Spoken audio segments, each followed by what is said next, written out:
What's up guys? In today's tutorial, I will show you how to fix an Amazon order that was cancelled automatically. So without further ado, let's get started. First, open your browser and go to amazon.com and sign in to your account. Next, hover over Accounts and Lists and click Orders. Find the cancelled order and open it to view the other details. Here, Amazon usually explains why the order was cancelled.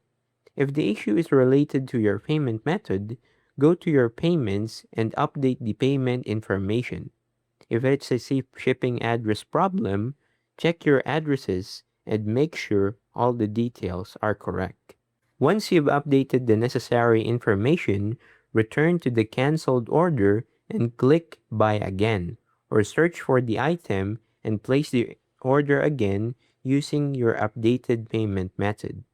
If the item was cancelled because it's out of stock, you'll simply need to wait until it's available again before placing a new order. And that's it. That's how you can fix an Amazon order that was cancelled automatically. If you found this tutorial helpful, don't forget to leave a like and subscribe. And I'll see you guys in the next one. Peace.